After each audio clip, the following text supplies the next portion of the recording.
सलमान खान की वांटेड ने सलमान खान के करियर को ऐसा बूस्ट दिया जो शायद उनके पिछले 30 साल के करियर में किसी फिल्म ने नहीं दिया होगा। सलमान खान का टी शर्ट उतारने वाला ट्रेडिशन वांटेड, सलमान खान को सलमान भाई का खिताब देने वाली फिल्म वांटेड, सलमान खान का ईद पे फिल्म रिलीज करने वाला ट्रेडिशन वांटेड, सलमान खान का हर फिल्म को 100 करोड़ का बिजनेस कराने वाला ट्रेडिशन वांटेड, सलमान खान का प्रेम से भाईजान का खिताब देने वाली फिल्म वांटेड। 2006 में आई महेश बाबू स्टारर पोकिरी, जिसका तेलुगु रीमेक प्रभुदेवा ऑलरेडी बना चुके थे, थोड़ी और हैसल करके उसका रीमेक बनाया उन्होंने वांटेड। प्रोड्यूसर बोनी कपूर को 2 बार रिजेक्ट करने के बाद सलमान खान ने सालों बाद ऐसी मूवी करी that rebranded him as the megastar of Indian cinema. इस फिल्म के violent raw VFX driven action sequences, choreograph musical numbers, Prakash Raj का advent into Hindi cinema culture as the new face of villains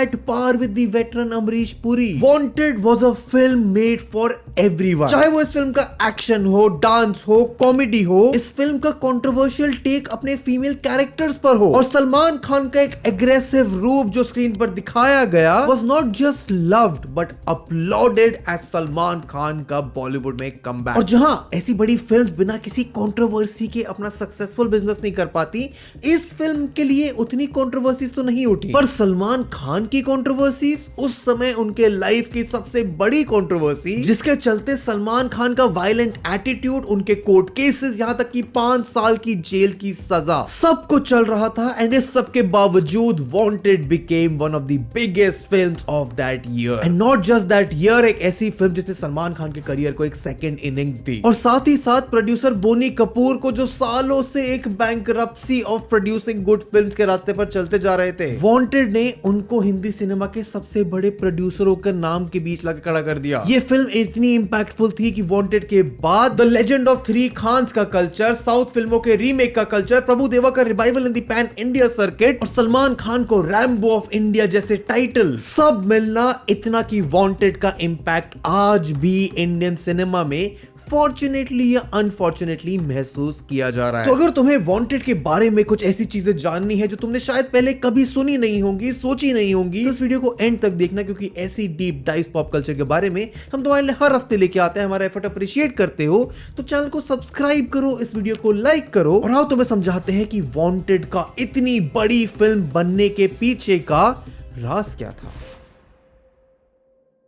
Salman Khan, जिन्होंने बॉलीवुड में 90s में बहुत बड़ी बड़ी hits दी थी, 2000 आते आते उनका एक हिट मूवी देना कुछ सालों में चुनिंदा एक मूवी आने के बराबर हो गया था। जहां उनके कंटेम्परेरीज अब जॉनर डिफाइनिंग मूवीज कर रहे थे, तो सलमान खान रिलाय कर रहे थे स्टोरी ड्रिवन मूवीज पर। शाहरुख खान ने जहां अपने आप को एक रोमांटिक आइकन की तरह डिफाइन कर लिया था, आमिर खान ने अपने आप को एक आर्टिस्ट एक्टर का रीब्रांड दे दिया था, डांसिंग आइकन्स आ रहे थे जो अपनी डेब्यू फिल्म से ही बेस्ट एक्टर का अवार्ड पा रहे थे, मॉडल टर्न्स एक्टर का समय आ चुका था, तो हिंदी सिनेमा अब सिनेमा बेस्ड, कहानी बेस्ड ना होकर पर्सनैलिटी बेस्ड बनता जा रहा था, जिसमें सलमान खान अपनी पहचान मानो सिर्फ रीमेक और फ्लॉप फिल्में देकर ही बना पा रहे थे। चाहे वो दूसरों की लिखी फिल्में हो या फिर खुद की ही लिखी फ्लॉप फिल्में, सलमान खान का charm was gone and dusted. उनकी इंटेंस परफॉर्मेंस ओरिएंटेड फिल्म्स जैसे तेरे नाम क्यों की, या कॉमेडी फिल्म्स जैसे पार्टनर, नो एंट्री, मैंने प्यार क्यों किया, मुझसे शादी करोगी, ज्यादातर मल्टी स्टारर फिल्म्स थी या फिर एक सेट जॉनर वाली फिल्म। लेकिन एक मेन स्ट्रीम मसाला एंटरटेनर जो अकेले सलमान खान के नाम पर मार्केट करी जा सके, वो सलमान खान के नाम पर हो नहीं पा रहा था। 2007 में जब ओम शांति ओम आई, तो Shahrukh Khan solidified himself as the king Khan of Bollywood, और वहीं गजनी के साथ आमिर खान को मिला मिस्टर परफेक्शनिस्ट का title, and post Ghajini Bollywood में मानो एक नॉर्म आ गया, साउथ इंडियन फिल्मों को हिंदी में रीमेक करके मार्केट करने का नॉर्म। इस बीच में 2006 में महेश बाबू स्टारर पोकरी रिलीज हुई और एक मेगा हिट बन गई, जिसने बहुत से नोशंस में महेश बाबू के करियर तक को रिवाइव किया। और वहीं उस फिल्म का Tamil remake starring Vijay Thalapathy did the same for Vijay's career. और इसी कहानी के आगे जाकर बंगाली रीमेक्स भी बने, मोनार जला, राजातो, and a Kannada remake Porki, and ये सब सेंसेशनल हिट बन गई, all becoming highest grossing movies in their respective genres in their respective year. और फिर जब ये फॉर्मूला की एक कहानी अलग अलग लैंग्वेजेस में अलग अलग तरीकों से अलग अलग ऑडियंसेस पर अपना जादू दिखा रही है, तो उसी भीड़ में प्रोड्यूसर बोनी कपूर ने अपनी बाजी मारी। 2005 में आई No Entry with a star studded cast Boney Kapoor की लास्ट मेगा हिट थी। बट उसके बाद बोनी कपूर को तलाश थी अपनी अगली हिट की, और इसी बीच में पोखरी के राइट्स खरीदने के बाद बोनी कपूर उसका रीमेक उसी साल बनाना चाहते थे, जिसका टाइटल होता वांटेड डेड और अलाइव। बट उनके लिए चीजें परफेक्ट होनी चाहिए थी, specially the cast and more specially the hero of the film. Asin, जिन्होंने तमिल रीमेक में फीमेल लीड प्ले किया था, was approach for the role, but उनका शेड्यूल नहीं बन पाया। इलियाना डी क्रूज को भी रोल के लिए अप्रोच किया गया, but even she could not make. Amrita Rao के मैनेजर ने तो मानो उनसे किसी बात का बदला लेने के लिए उनसे पूछे बिना फिल्म को रिजेक्ट कर दिया। नाना पाटेकर तक को गनी भाई के रोल के लिए अप्रोच किया गया, बट फिर से शेड्यूलिंग कॉन्फ्लिक्ट हो गया। उस समय सलमान खान, जो अपने रेबेलियस एटीट्यूड के लिए सेट पर जाने जाते थे, उनको भी अप्रोच किया गया और उनको मल्टीपल टाइम्स अप्रोच करके कन्विंस करा गया फाइनली ये प्रोजेक्ट करने के लिए। और मूवी के शेड्यूल के बीच में ही सलमान खान के बालों का स्टाइल बदले जा रहा था, उनके ऊपर ड्रंक ड्राइविंग का केस चल रहा था। अजब प्रेम की गजब कहानी के सेट्स पर उनकी गर्लफ्रेंड कटरीना कैफ का अपने को-स्टार रणबीर कपूर के साथ closeness was also becoming a tiring factor for Salman Khan. उनके 2006 के ड्रंक ड्राइविंग के केस में तो हाई कोर्ट ने उनको 5 साल की सजा भी सुना दी थी। सलमान खान के लीगल केसेस, उनकी कंट्रोवर्शियल पर्सनल लाइफ की वजह से आज भी उनकी फिल्में उनकी रिलीज से पहले ही हाइप में रहती हैं। रात दिन लगा के मेहनत करके कास्ट फाइनलाइज करके किसी तरह finally Wanted went on floors. Directed by Prabhu Deva, जिन्होंने पोरिकी के तमिल वर्जन पोरिकी 2007 में डायरेक्ट की थी, making him an A-listed director in the Tamil industry. And finally, with Wanted, the trio of Salman Khan as the lead, Boni Kapoor the producer and Prabhu Deva the director, Wanted the movie अपनी choreography के साथ करे हुए fight scenes, एक ऐसी practice जो Wanted और गजनी से पहले बॉलीवुड में शायद ही एग्जिस्ट करती थी। उस मूवी के सॉन्ग्स जो लेजेंड प्रभु देवा ने खुद कोरियोग्राफ करे थे, और उस मूवी में सलमान खान का चार्मिंग भाई वाला पोर्ट्रेयल के बावजूद उन लोगों को अंदाजा भी नहीं था कि वांटेड के साथ वो क्या इतिहास बनाने वाले हैं। वांटेड से अलग हटके अगर तुम सलमान खान का पर्सोना आज समझो, एक्शन स्टार, मेगा स्टार, अपने दोस्तों को सपोर्ट करने वाले, एक्टर्स को लॉन्च करने वाले, एंड ऑफ कोर्स सलमान भाई। एंड वांटेड के साथ ऐसा नहीं था कि सलमान खान की ये मूवी उनके राधे के पोर्ट्रेयल के साथ अचानक डेवलप हुई, पर अचानक और पहली बार जो हुआ वो ये कि ऐसे पर्सनैलिटी में, ऐसे रोल में सलमान खान को पहली बार स्क्रीन पर देखा गया, जिसके चलते आज तक सलमान खान का वो angry, rebellious, angry young man वाला कैरेक्टर जो दिलेर भी है, is still prevalent even though Salman Khan is almost 60 year old. फिल्मों के प्रमोशन हो या फिर सलमान खान की media presence promoting the movie, the no fucks given वाला एटीट्यूड अचानक से सलमान खान का पूरी दुनिया के सामने था। याद रखो, ये वही दौर था जब YouTube 2008 में सलमान खान की वांटेड के रिलीज से महज 1 साल पहले इंडिया में आया था, और सलमान खान की पापराजी वीडियोस या उनके पुराने इंटरव्यूज के स्निपेट जो सिर्फ न्यूज चैनल्स पर अवेलेबल थे, वो सडनली लोगों के लिए अब बहुत आसानी से एक्सेसिबल थे, और उनको देखने वाले लोगों के पास सलमान खान की पर्सनालिटी का, जो उनकी असली पर्सनालिटी है और जो मूवी वांटेड में होने वाली है,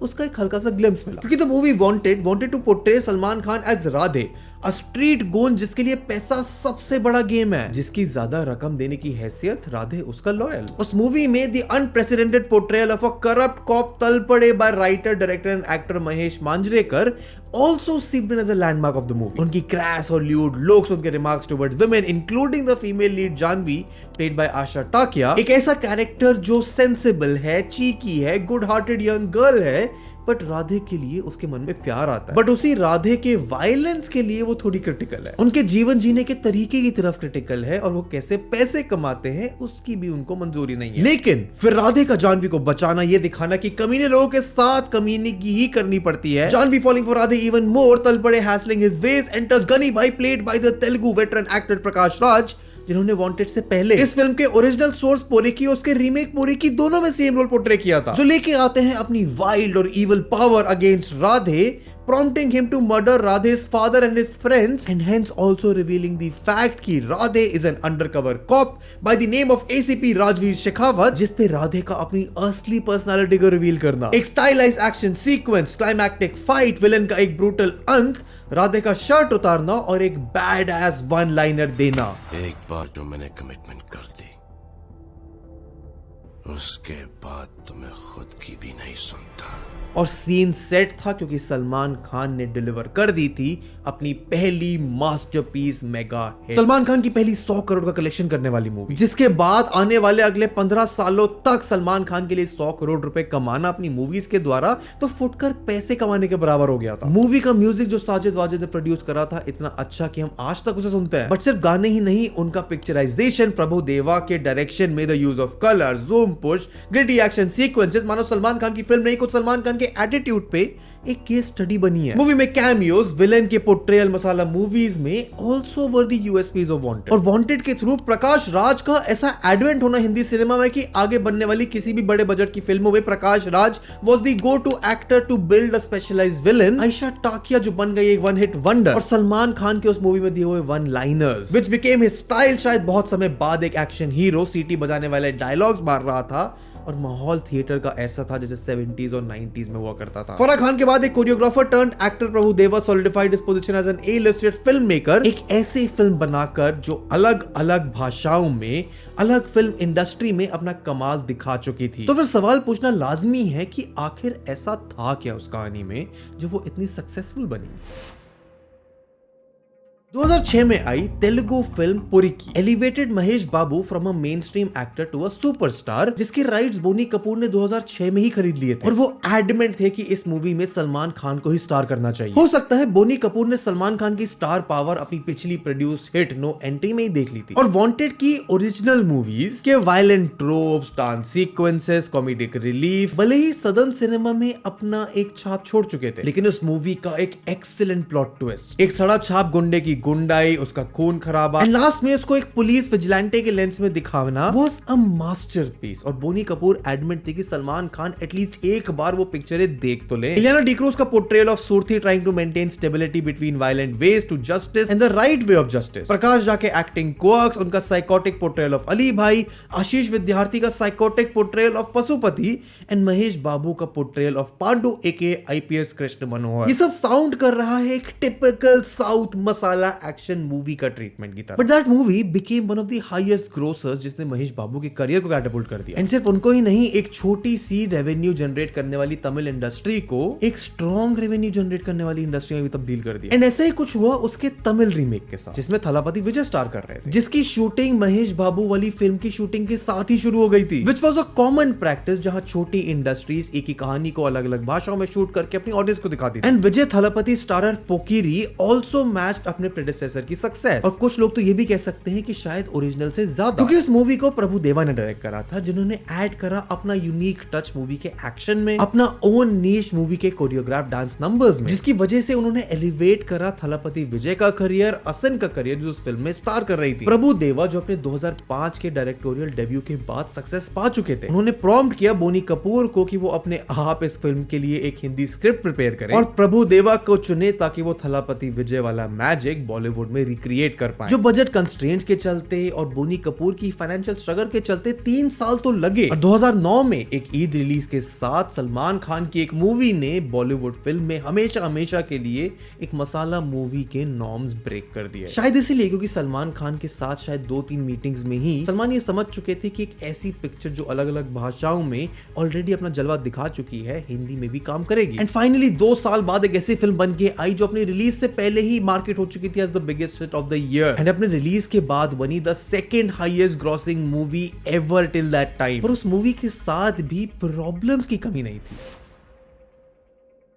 2008 में जब आमिर खान की गजनी आई तो उसने एक action packed Musically stylised directed film का एक नया नॉर्म सेट करा, जिसके चलते wanted was made using a similar treatment, एक विजिलेंटे जस्टिस की कहानी जिसको उस फिल्म में पोर्ट्रेट प्रोटैगनिस्ट की मॉरल वैल्यूज जस्टिफाई करें, आइटम सॉन्ग्स और ऑब्जेक्टिफिकेशन ऑफ वुमेन्स के नुआंस में खेलना, जिसकी बॉलीवुड में आज भी ऐसी पकड़ है कि आइटम सॉन्ग्स और एक वायलेंट प्रोटैगनिस्ट पे मार्केटेड फिल्म्स आज भी highest grocer of the year बन रही हैं। या फिर महेश मांजरेकर का portrayal as a corrupt cop, a womanizer, a rapist, जो एक लड़की के प्राइवेट पार्ट्स को अपनी सर्विस रिवाइवल से इक्वेट करता पॉर्न देख रहा है। एंड ओरिजिनल मूवी पोखरी में भी प्रॉब्लमैटिक सीन्स थे, बट प्रभु देवा ने अपने हिंदी रीमेक में चीजें और प्रॉब्लमैटिक कर दी। डायलॉग जैसे लड़की के पीछे भागेगा, लड़की पैसा लेके भागेगी, पैसे के पीछे भागेगा, लड़की तेरे पीछे भागी। मतलब पूरा एंड्रयू टेट वाला मिसोजिनिस्टिक एटीट्यूड। एक जिम में लड़कियों को स्टेयर करता हुआ Radhe, which is public harassment by the way. और उनका डायलॉग, इन जैसी लड़कियां हम जैसे लड़कों के लिए ये सब करती हैं।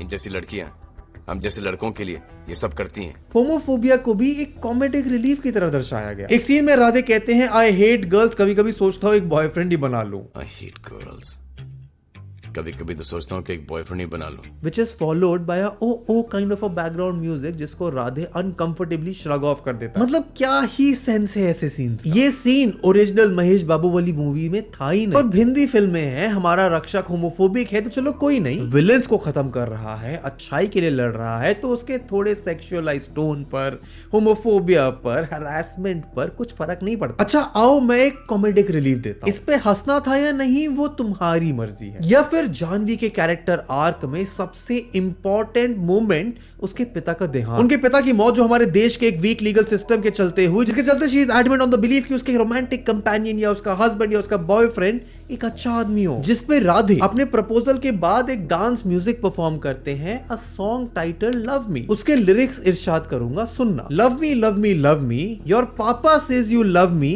Your mama says you love me, love me love me love me. पिता मर चुके हैं, शायद उनका भूत आया था सलमान भाई के कैरेक्टर को बताने कि मेरी बेटी तुमसे प्यार करती है, जिम में लड़कियों को ताड़ने वाले आदमी। हंसो थोड़ा, हंसो या फिर सोचो about the insensitive illogical treatment given to Wanted. जहां पोखरी में एक कैरेक्टर में डेप्थ थी, स्पेशली उसके फीमेल कैरेक्टर्स में। जहां ओरिजिनल मूवी में उसकी फीमेल लीड के एक फादरलेस जर्नी को ब्यूटीफुली पोर्ट्रे करा गया था, but for some apparent reason Wanted के डायरेक्टर्स, प्रोड्यूसर्स, एक्टर्स ने चुना ही ल्यूट पाथ पे जाने का रास्ता, जिसके चलते पूरी भीड़ लग गई to use South Indian films के remakes with similar tone, similar theme, जिसके चलते उस समय के बहुत से ए लिस्टेड बॉलीवुड एक्टर्स या तो अपने करियर को रिवाइव कर रहे थे, अपने करियर के उस समय के चलते ट्रेंड के साथ एक बूस्ट दे रहे थे। एंड हो सकता है इन पोर्ट्रेयल्स के बारे में, इन प्रॉब्लमैटिक एलिमेंट्स के बारे में तुमने वांटेड के साथ एसोसिएशन करके कभी सोचा ना हो, तो अब मैं तुम्हें सोचने पर मजबूर करूंगा कि वांटेड एज अ मूवी की, बियॉन्ड सलमान खान की वो मूवी जो बहुत हिट हुई थी, के अलावा लेगेसी क्या है।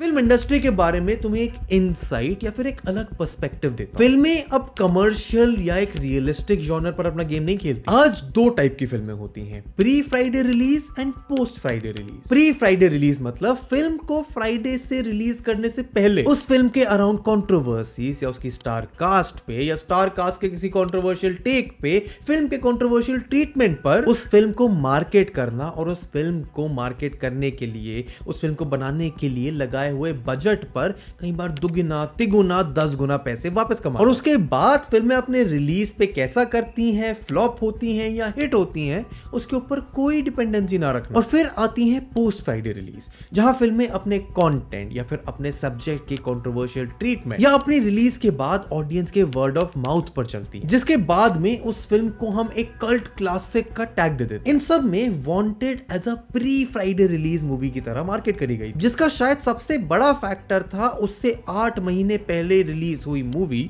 गजनी, जिसकी वजह से ऑडियंस एक ऐसे माइंडसेट में घुस गई थी कि हाँ, अगर गजनी जैसी चीज यहां बनी है तो देखो वहां पर भी तो वो कुछ ऐसा ही बना रहे हैं। गजनी के एक एक्सेलेंट नॉन ब्रेकिंग प्रमोशन ने उसके रिलीज के बाद साउथ इंडियन मसाला रीमेक्स को ऐसी हवा दी कि उसकी शैडो में कई सालों तक, यहां तक कि आज तक कई हिंदी फिल्में साउथ इंडियन फिल्मों के रीमेक के नाम पर अपना बिजनेस लाने की कोशिश कर रही हैं, जहां पर एक बेसिक नॉर्म यूज करा गया to promote the film. Reality shows पर जाना, प्रेस कॉन्फ्रेंस अटेंड करना and pair with the personal controversy of Salman Khan, wanted before its release became a presumptuous mega hit and the South Indian films का remake Hindi cinema में बनना was a cherry on the top, क्योंकि सलमान खान की इस film की success के बाद अगली कई फिल्में इसी फॉर्मूले पर बनी, क्योंकि सलमान खान की 2009 में ही रिलीज हुई और फिल्में जैसे मैं और मिसेस खन्ना, लंदन ड्रीम्स या उनकी खुद की लिखी हुई फिल्म वीर जब फ्लॉप, तो उसके बाद आई Ready, a Telugu remake of the same name, Bodyguard again a Malayalam remake of the same name, Jai Ho, a remake of Telugu film Stalin, Kick, again a Telugu remake of the same name, and सब ने सलमान खान को एक mega star बना दिया, सिर्फ Indian cinema का नहीं, पूरे ग्लोबल सिनेमा स्केल पर। जहां अब SRK, आमिर खान, ऋतिक रोशन अपना नीश फाइंड करने की कोशिश कर रहे थे, वहीं Salman Khan with films like Dabangg, Tiger, Sultan, Tubelight, Bajrangi Bhaijaan जैसी फिल्मों से हिंदी सिनेमा को रूल कर रहे थे। अपनी production house Salman Khan film से सलमान खान ने प्रोड्यूस करे कपिल शर्मा जैसे शोज भी, वो बिग बॉस के साथ रियलिटी शो मार्केट में फेमस हो रहे थे, न्यू कमर्स को लॉन्च कर रहे थे। बट इस सब का कारण यही था कि सलमान खान सिर्फ वांटेड के रिलीज के बाद ही वो सलमान भाई बन पाए जो ये सब कर रहे थे। एंड उनकी तरह सिंघम से लेकर राउडी राठौर तक अब बॉलीवुड में या तो हाईएस्ट ग्रॉसर बन रही थी या अगले 10 सालों के लिए एक फ्रेंचाइज ड्रिवन मूवी बन रही थी। भले ही सीन ल्यूड हो, फिल्म की स्टोरी की ट्रीटमेंट प्रॉब्लमैटिक हो, अब एक artistic Endeavour compromising public demand बन चुका था। लेकिन सलमान खान के सालों रूल करने के बाद इन फिल्मों का नॉर्म भी टूटा। तमिल रीमेक से लोग अब रियलिस्टिक जॉनर में घुसने लगे, अपनी फिल्मों से सोशल कमेंट्री करने लगे। अगर साउथ के रीमेक्स बन भी रहे थे तो selection of those movies was not masala driven but story driven, जिसके बीच में सलमान खान शायद अपनी नीश खो चुके थे। एंड वो अभी भी कोशिश कर रहे हैं to regain his action star brand with sequels of many action movies in his prime. भले ही वो टाइगर फ्रेंचाइज के नॉन एंटरटेनिंग सीक्वल्स हो या फिर वांटेड के सीक्वल राधे जिसको प्रभु देवा ने ही डायरेक्ट किया, जो किसी कारण से तो अपने वांटेड के फेम के आसपास भी नहीं आई। क्योंकि वांटेड से लेकर राधे के बीच जो 13 साल बीते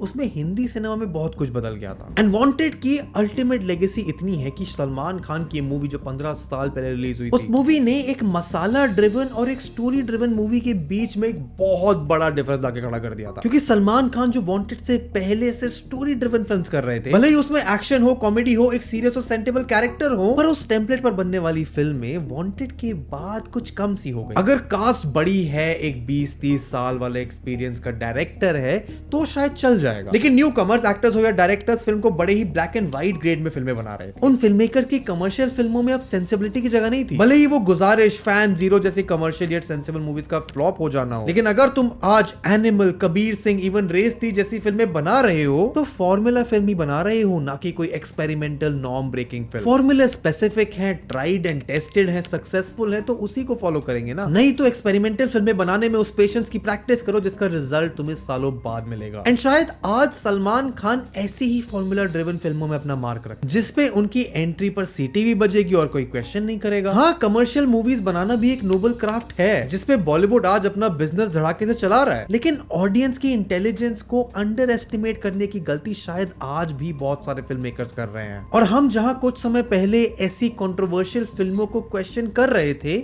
आज हम भी इन्हीं कंट्रोवर्शियल प्रॉब्लमैटिक फिल्मों की रीले आपस में शेयर कर रहे हैं और आगे भी करते रहेंगे। क्योंकि भले ही वांटेड जैसी फिल्में या फिर उनके सीक्वल राधे पर हम आज हंसते हो, लेकिन वांटेड जैसी फिल्मों से रिवाइवल और उसके बाद एक सक्सेस की लड़ी लगाना शायद आज भी हर बॉलीवुड में काम कर रहे एक्टर की प्यास है। And that's it for this video. तो मुझे बताओ तुम्हें वांटेड एज मूवी कैसी लगी, क्या तुम्हें सब पता था उस मूवी के बारे में? अगर हाँ तो कमेंट करो, चैनल को सब्सक्राइब करो, वीडियो को लाइक करो। यूट्यूब एल्गोरिथम कहता है कि यहाँ पर ये वीडियो, इनफैक्ट ऐसी और वीडियोस की पूरी प्लेलिस्ट में बहुत इंटरेस्टिंग लगेगी, इन्हें चेकआउट करो। And I will see you in the next one. Good bye.